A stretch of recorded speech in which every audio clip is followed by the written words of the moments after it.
'Twas the night before Christmas when all through the house not a creature was stirring, not even a mouse. The stockings were hung by the chimney with care in hopes that St. Nicholas soon would be there. The children were nestled all snug in their beds while visions of sugar plums danced in their heads. And Mama in her kerchief and I in my cap had just settled in for a long winter's nap.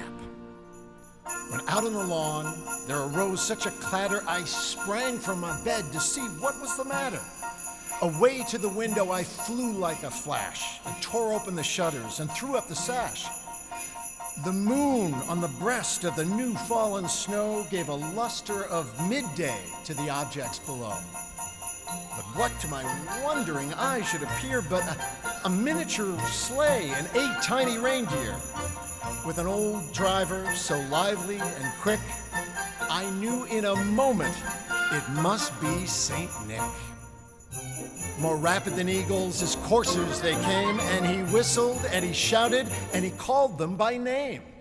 Now Dasher, now Dancer, now Prancer and Vixen, on Comet, on Cupid, on Donner and Blitzen. To the top of the porch, to the top of the wall, now dash away, dash away, dash away all.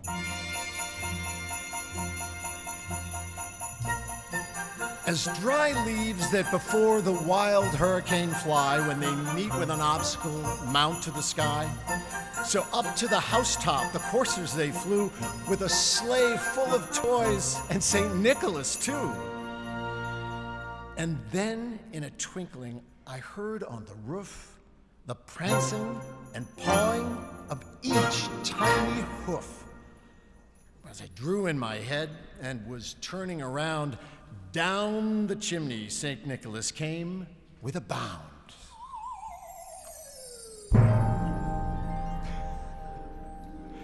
He was dressed all in fur from his head to his foot, and his clothes were all tarnished with ashes and soot.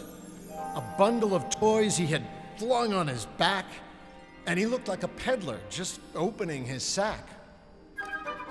His eyes, how they twinkled, his dimples, how merry. His cheeks were like roses, and his nose like a cherry. His droll little mouth was drawn up like a bow, and the beard on his chin was as white as the snow. The stump of a pipe he held tight in his teeth, and the smoke, it encircled his head like a wreath. He had a broad face and a round little belly that shook when he laughed, like a bowl full of jelly. He was a chubby and plump, a right jolly old elf, and I laughed when I saw him in spite of myself. A wink in his eye and a twist to his head soon gave me to know I had nothing to dread.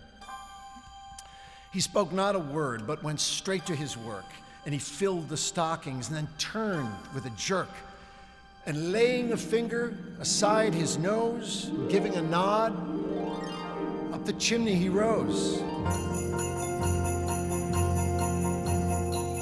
He sprang to his sleigh, to his team gave a whistle, and away they all flew like the down of a thistle. But I heard him exclaim, ere he drove out of sight, "Merry Christmas to all, and to all a good night."